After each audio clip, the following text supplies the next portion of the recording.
Good morning, Brew Daily Show. I'm Neal Fryman. And I'm Kyle Hagee. Today, why are so many British people in charge of America's newsrooms? We also will hear about a new lawsuit that Netflix is facing and why your friends are all of a sudden talking about cricket. It's Monday, June 10th. Let's ride.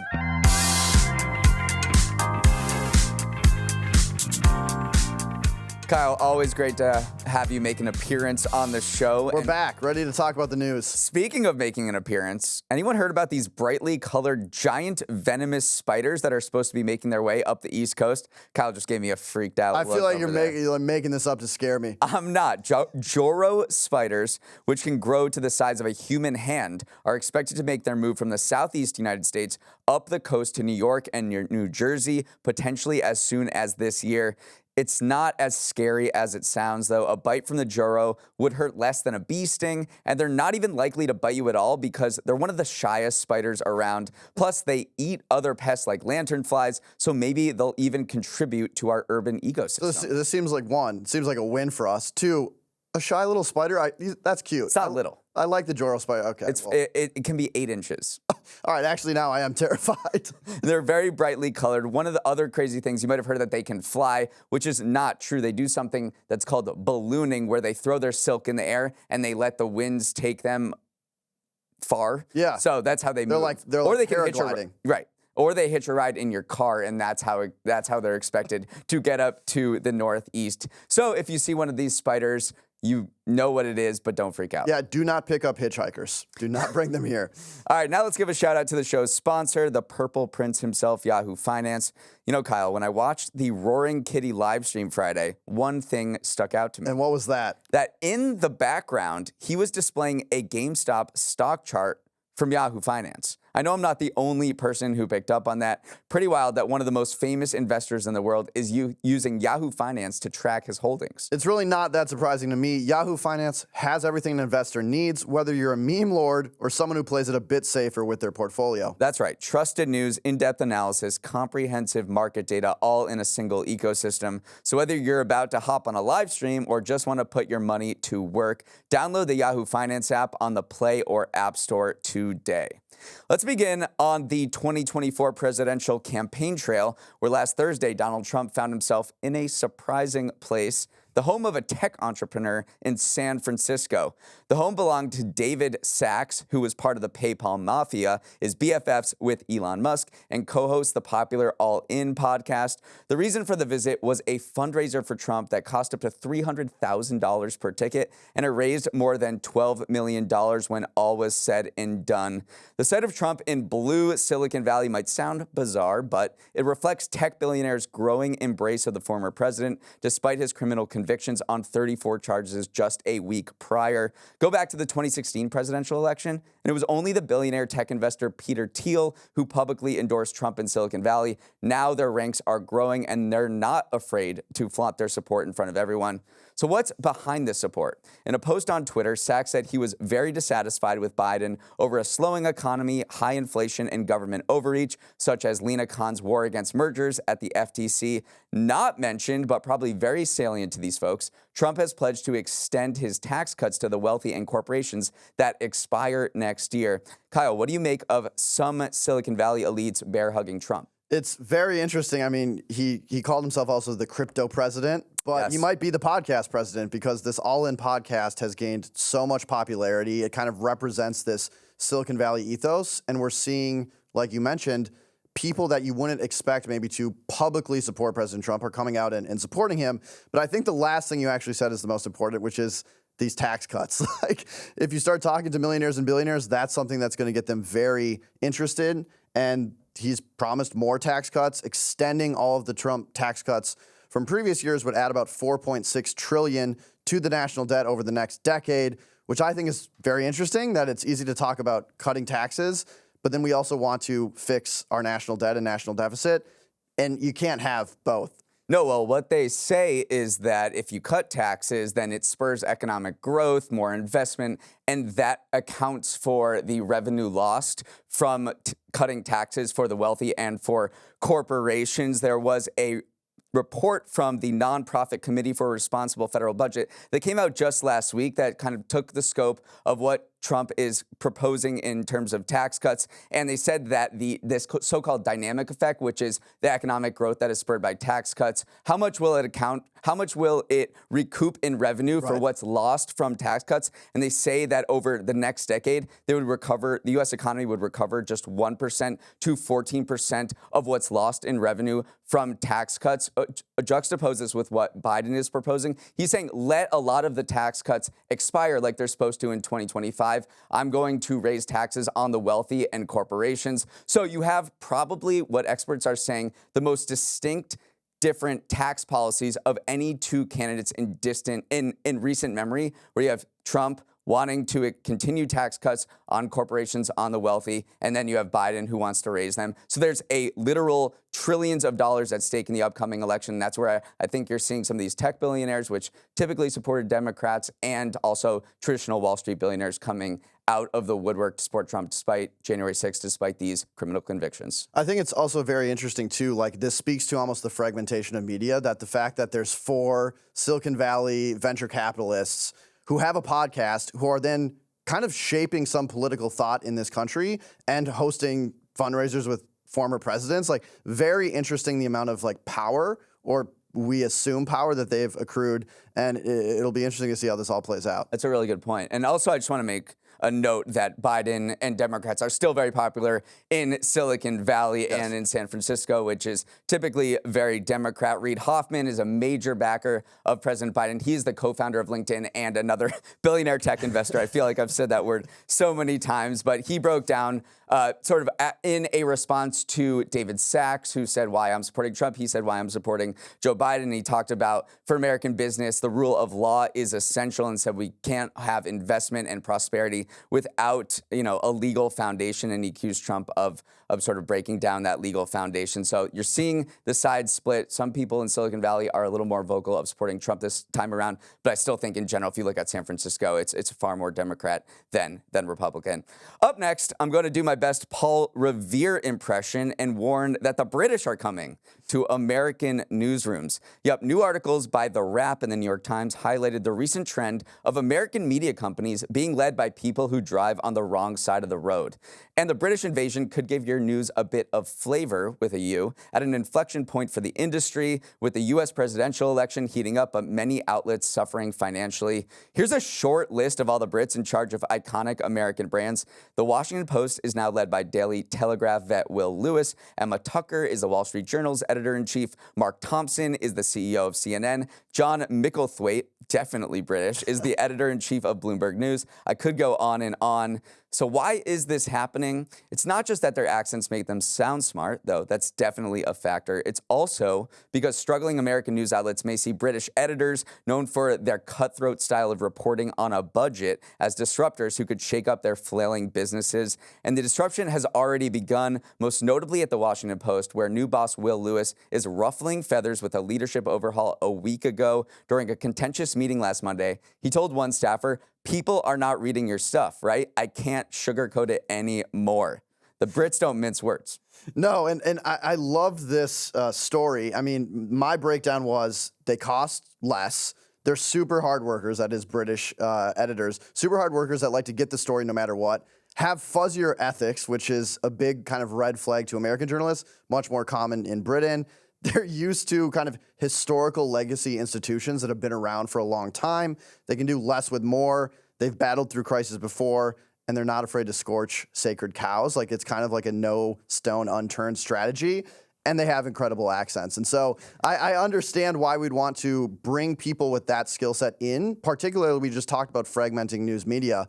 A lot of these papers and a lot of these media publishers in the States are struggling, and so they're hoping that someone who's battled through these crises before can come in and reinvigorate them. There was one really funny story in this broader story, which was in 1992, the New Yorker actually brought in a Brit, a Mr. Chancellor, and they thought he was going to do great, and he came in and then he told all of his colleagues, "Have you guys seen this big tree in Rockefeller Center in New York City? Like, we got to do a story on this." And they were like, "Okay, you're a little out of touch." So there is maybe some cultural relevance that they don't have in terms of American context that they will need to get up to speed on. But I like that the British are here. Let's see what happens. Let's see what happens, but let's go back to Will Lewis because he is definitely ruffling feathers at the Washington Post. He kind of booted the top editor there, and then reports emerged that he tried to kill stories that were portrayed him in a negative light related to a phone hacking scandal. This NPR reporter, David Folkenflik, wrote in a report that he talked to Will Lewis, and Will Lewis offered him an exclusive interview in exchange for him squashing this report about Lewis, and that did not go over well with Washington Post newsroom.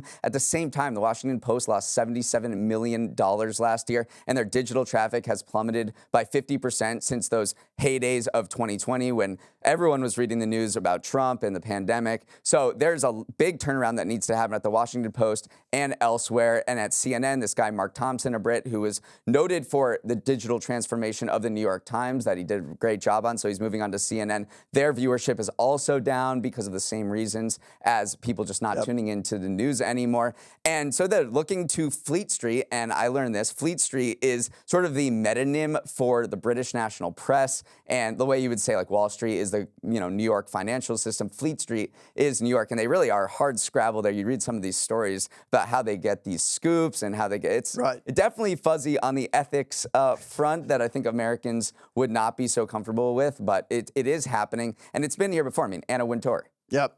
She's British. Like it's I actually didn't even know that, which is slightly embarrassing. Never heard her speak. So this is definitely a thing, and we'll see if they can turn around the news business with their particular different strategies coming from a place where really news is their blood. And just one particular example, a lot of people have looked at the Daily Mail online, this British tabloid, which has become this giant newsroom. It's the largest English-based news website, reaching over 225 million unique visitors globally, 75 million of those coming from the United States. So they've seen success of this one publication. They're trying to mirror it here. All right, let's move on to our next story, which is the sequel to Netflix's surprise hit Baby Reindeer might be called Legal Nightmare, and it's going to be played out in a courtroom and not on your television. That's right, Netflix is getting sued for defamation and gross negligence, among other things, by Fiona Harvey. Now, Fiona Harvey is the real-life version of the woman, the quote-unquote stalker on the TV series. She is suing Netflix for alleging they've told, quote, the biggest lie in history by claiming this story is true. Lies include that Harvey is a twice-convicted stalker who was sentenced to 5 years in prison, and that Harvey sexually assaulted Gad. Gad, who is the creator and star of this TV show, might not be doing himself any favors. He said the story is, quote, very emotionally true, but we wanted to exist in the sphere of art. Now, Netflix does have a disclaimer at the end of Baby Reindeer. Quote, the program is based on real events. However, certain character names, incidents, locations, and dialogues have been fictionalized for dramatic purposes. Neal, is this a big nothing burger, or does Netflix have something to worry about here? Well, it seems like legal experts do think that Netflix has something to worry about because you said they had that disclaimer at the end of the credits. But at the first episode, at the right beginning of the show, they display this 5 words that say, this is a true story. And if you say this is a true story, you don't make it hard to conceal who the person is you're basing this off of, and then you tell lies, that could amount to defamation. So experts expect that, this may have some legs. It's not likely that maybe it'll go to court. It's more probable that Netflix will settle. They just recently settled a defamation lawsuit with somebody over a recent show about the Central Park 5, which just happened last week. So we'll see what happens here, but it does seem like they didn't do themselves any favors by literally splashing the line, this is a true story, at the top of the show. I'm not a lawyer, but do not say this is a true story if you haven't verified. Or if it's emotionally true. Yeah. But it's crazy what happened with the show about how it sparked a social media hunt by people who were trying to figure out who this person was behind the show. And they did not they say they tried everything to conceal her identity and make her not hard to find, but literally it happened within days, which kind of blows up their argument. Yeah, I think any story that is based on true events now, like people will find out who's in charge. It just seems like Netflix didn't do a ton of due diligence on their part to verify this is a true story and to protect identities. However, this woman, Fiona Harvey, also went on Piers Morgan recently, and everyone can watch that interview to kind of assess their viewpoint of her. But Baby Reindeer is one of these shows that I have not seen, but I cannot stop hearing about. It's seemingly super everywhere. popular. I mean, it was at the top of Netflix watch lists in many different countries. Viewership was over 65 million. It's one of the biggest hits for Netflix in years. So, I mean, this whole genre, I don't know if I want to call it true crime or anything, because I mean, it's like half true crime. We'll see what happens with this lawsuit. It's just so mega for them. And yes, it's definitely been a part of the discourse. I haven't seen it either, but I guess we're talking about it, so we should probably go watch it. We've invented a new genre, half true crime. Up next, the US Women's Olympic basketball team with a big snub. Welcome back to Winners of the Weekend, the segment where we typically highlight the best society has to offer, but it seemed like an off weekend for a lot of folks. So instead, we're pivoting to Losers of the Weekend. Sorry to be a downer. It'll still be fun. I won the pre-show game of horse, so I get to go first. And my loser is Keith Gill, the investing legend, better known as a Roaring Kitty. Gill earned Loser of the Weekend status after his much-hyped YouTube live stream on Friday flopped and pushed GameStop shares down for their worst day in years. Here's what went down. On Thursday, Gill shared that he'd be hosting a YouTube live stream, his first since meme stock mania went down in 2021. Gill was the subject of massive speculation online after a post on Reddit showed he built a $116 million position in GameStop, sending shares skyrocketing last week.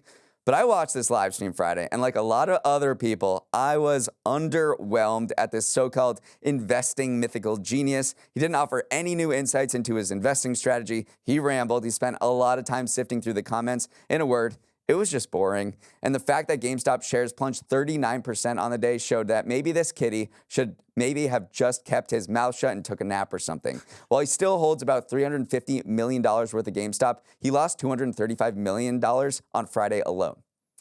Yeah, I mean, he also only streamed for 48 minutes. Those are rookie numbers. He used to go for hours and hours. So trust me, I wish it went longer. 48 minutes was long enough. Yeah, maybe he should have kept it to like 5 minutes. My loser of the weekend is the Team USA for Olympic women's basketball, but it might really be us all that have lost. Why I'm picking them is that they did not select Caitlin Clark to the team.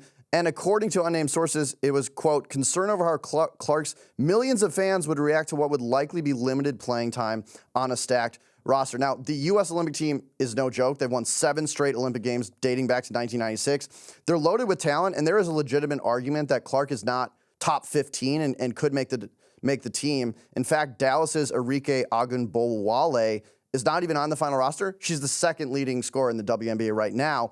However, I think this is a loss for the Olympics because there is probably no bigger women athlete in the WNBA right now than Caitlin Clark in terms of drawing in new crowds and creating a ton of buzz. And they're going to miss out on all of those new fans, potentially becoming lifelong fans of the women's Olympic team and of the players on it. So maybe an okay basketball move. I think it's a bad business move, and I'm disappointed we're not going to see her in the Olympics. Right. Jason Gay, the Wall Street Journal sports columnist, called it a comical blunder of industrial self-sabotage. And it's just, it's an interesting decision. I mean, so many times in sports we say that business trumps actual integrity of the sport. And then for the first time where maybe the best players are actually the ones being showcased and you're putting business considerations aside. And we're like, whoa, what are you doing? At sports. We're all like, oh no, you should take business considerations, sell jerseys, grow the sport, market it at a global level. It's kind of funny to see the reaction. You're like, actually, let's put some business considerations first when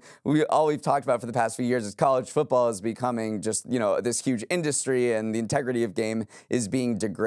And the one time where it doesn't happen like that, everyone is in an uproar. Some have argued that this is the right decision. Put the best, 12 basketball players out on the court, which you could argue that they did. Maybe it's a missed opportunity, but Clark, she's just been like a pro this whole time. Yep. I mean, we even talked about all the chaos swirling around her first few weeks in the WNBA, but they interviewed her. She said, honestly, no disappointment. I think it just gives you something to work for. It's a dream. Hopefully one day I can be there, and maybe she'll finally get some rest because she went straight from Iowa to the WNBA and has been playing a lot of games. So hopefully she'll get some rest and the women bring home the gold and we'll get a double win there. Yes, we want to see them win gold. Now, they will. Neal, they will. Confirmed on the podcast, they will win gold. Neal, it's a tale as old as time. Americans discover something for the first time, and they think it's brand new when it's actually existed for hundreds, if not thousands of years. We did it with tacos. We did it with democracy. We did it with Formula One. and now we're doing it with cricket. So if you had a friend text you this week about the sport, you're not alone. Cricket seemed to pierce the mainstream after the US team defeated powerhouse Pakistan in the T20 World Cup, which is actually co-hosted by the US and the West Indies this year. Now, cricket is considered the second most popular sport in the world with more than 1 billion fans, and the International Cricket Council estimates the US is home to 30 million cricket fans, but that number is largely comprised of immigrants from South Asia, and the ICC is really hoping to grow the sport in the US of A. Now, the India-Pakistan match of the T20 World Cup filled an entire 34,000-person stadium up in Long Island over the weekend. Major League Cricket just launched in the US, and cricket has been added to the 2028 Olympics. Neal, are we bullish or bearish on cricket in the US? I tried to go to this game. Yeah. I couldn't. It was so expensive. You could get tickets for only over $1,000. It was yesterday morning in Long Island, and India beat Pakistan. India rarely plays Pakistan because there are a lot of geopolitical issues between them. And they're both really, really good at cricket, even though the U.S. beat them, which is awesome and one of the biggest upsets in cricket history. But this game was probably the most viewed sporting event of the year. More than 400 million people around the world tuned in. Compare that to the Super Bowl, 117 million. Yep. So this cricket game almost tripled up because they rarely play. Tickets were insane. 34,000. You said 34,000 was a lot, but that's a small for a cricket stadium to see these two teams go at it. So it was just a huge event, and they're hoping that this T20 World Cup, and T20 is a shortened version of cricket, and it still lasts 3 hours, but compared to test cricket, which is the one that can last 5 days, seems like it goes over in a blink. So we're hoping that the U.S., all they have to do is maybe win one more game in their next two matches to advance to what they call the Super 8, which is, I guess, the quarterfinals. Then we'll, hopefully see a groundswell of support, but it's really hard to watch. It's on Willow TV, which I'm sure a lot of people don't have, and I think for it to break into the mainstream in the U.S., it needs to be just more available on television. But this is a sport that's on the up somehow, as baseball has certainly eclipsed it in the United States.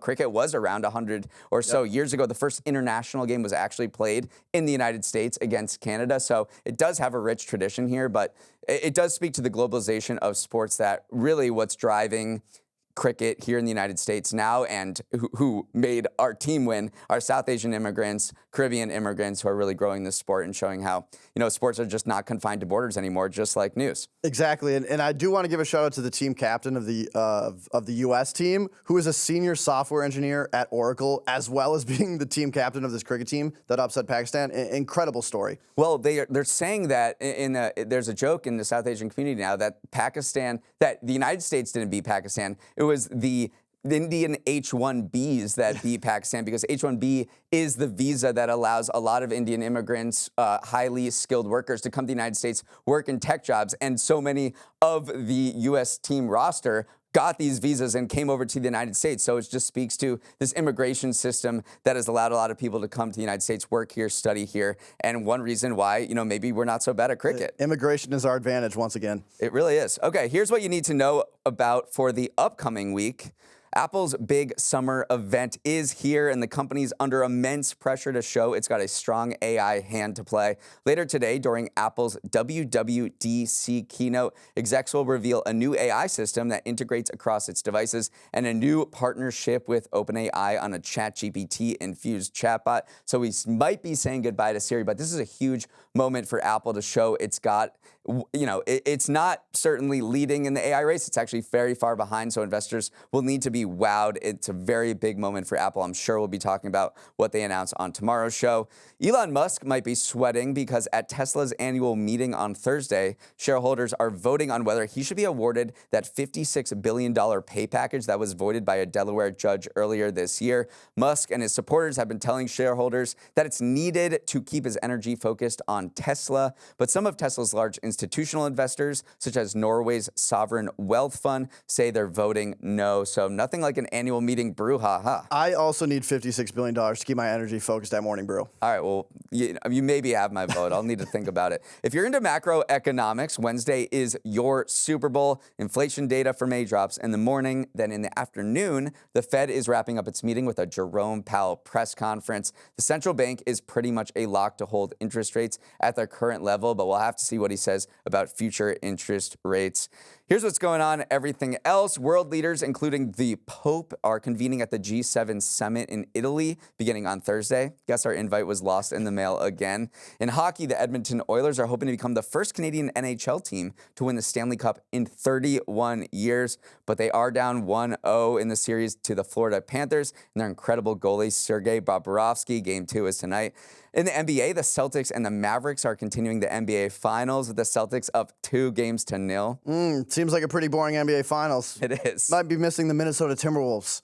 Golf's US Open begins Thursday at Pinehurst number 2 in North Carolina. Scottie Scheffler will be on his best behavior, no doubt. And it's not the World Cup, but it is the next best thing. The Euro 2024 soccer tournament begins on Friday. Can't wait for that. And that is our show, Kyle. Thanks so much for joining us, and everyone for listening. Have a wonderful Monday. Wait, Kyle, I've been meaning to ask you, what is your day job? I don't even know anymore, but I do co-host another podcast called Per My Last Email. Gives you the hot takes and tactics necessary to navigate your career. We have 6 or 7 episodes out. It's doing very well now, and we're going to put a trailer right after this. That's so amazing. Would love for people to check it out. What are some of the topics that you've discussed? Is hybrid work a trap? How to navigate being a manager? And we just actually interviewed our head of HR, Kate Noel, who's amazing. So that one is coming out soon. Coming out. Yes. Okay, awesome. No, that all sounds like things like I want to know about. So super relevant for our audience. For any thoughts, questions, concerns on this podcast, send an email to morningbrewdaily@morningbrew.com.